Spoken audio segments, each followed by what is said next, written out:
Hello, good morning, নমস্কার। Vegetarian Deloitte চ্যানেলে আপনাদের সবাই হার্দিক অভিনন্দন। আজকের রেসিপিটা আমরা নিয়ে এসেছি আপনাদের কাছে আরেকটা সুইট ডিশ। এই রেসিপিটা হয়তো অনেকেই ট্রাই করুননি। আমরা আজকে বানানো দেখাচ্ছি চানার ডালের পিঠে। প্রথমত আমরা চানার ডালকে নিয়ে ভালোভাবে সেদ্ধ করে নিব। সেদ্ধ করার পরে একটা গ্রাইন্ডারে সেটাকে দিয়ে আমরা ভালোভাবে গ্রাইন্ড করে নিব। গ্রাইন্ড করে নেওয়ার পরে আপনারা দেখতেই পাচ্ছেন একদম ফাইন পেস্ট তৈরি হয়ে যাবে এটার। তার সাথে আমরা বাইন্ডিংয়ের জন্য নিয়ে নিচ্ছি ময়দা, রিফাইন্ড ফ্লো। আপনারা ময়দা বা অন্য কোনো বাইন্ডিং এজেন্ট কম্বাইন করে নিন, না হলে পিঠেটা ভালোভাবে জোড়া লাগবে না, আলাদা হয়ে যাবে। এখন আমরা রুটির ডো যেরকমভাবে রোল করি ওরকমভাবেই রোল করে নিচ্ছি, যাতে ভালোভাবে মিক্সচারটা রেডি হয়ে যায়। এখন পর্যন্ত শুধু ওই চানার ডালের মিক্সচার এবং ময়দাই আমরা অ্যাড করেছি।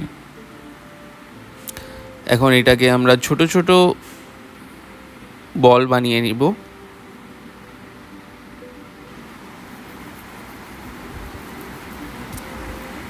ছোট ছোট বলে আলাদা করে নেওয়ার পরে আমরা এটাকে ইভেনলি স্প্রেড করে নিব। স্প্রেড করার পরে আমরা ফিলিং অ্যাড করব। ফিলিংয়ের জন্য আমরা নিয়ে নিচ্ছি নারকেল আর তার সাথে চিনি।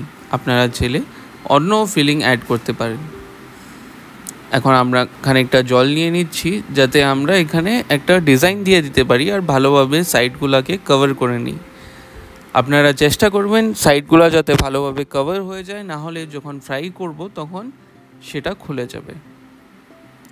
আপনারা দেখতেই পাচ্ছেন কি সুন্দরভাবে আমরা হাফ মুন শেপে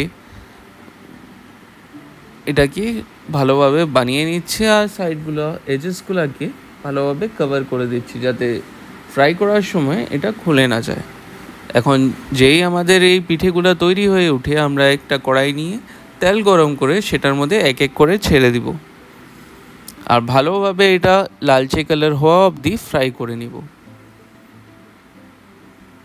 এখানে আপনারা দেখতেই পাচ্ছেন কিভাবে সুন্দর করে আমাদের পিঠে তৈরি হয়ে আসছে।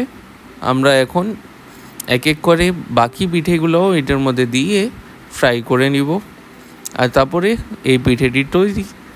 বানাতে খুব কম সময়ের প্রয়োজন, ঘন্টাখানেকের জন্য দরকার। আর সব জিনিস যদি তৈরি থাকে তাহলে আধ ঘন্টাও সাফিসিয়েন্ট। আপনারা কখনো অন্যতম জিনিস কিছু খাওয়ার ইচ্ছা হলে এইভাবে এই পিঠেটি বানিয়ে তৈরি করে খেয়ে দেখতে পারেন। খেতে খুবই সুস্বাদু আর খুবই ডিফারেন্ট। আপনারা যদি চান তাহলে এই পিঠের একটা সল্টেড ভার্জনও আমাদের কাছে আছে, সেটা আপনাদের জন্য অবশ্যই নিয়ে আসবো। কিন্তু আমাদের ভিডিওটা লাইক করুন, কমেন্টের মাধ্যমে আমাদের জানান যে আপনারা ইন্টারেস্টেড কি। আজ আসছি, আবার আসবো পরবর্তী কোনো নতুন ভিডিও, নতুন রেসিপি নিয়ে আপনাদের কাছে। Stay fit, stay healthy and take care everyone. Thank you for watching the video.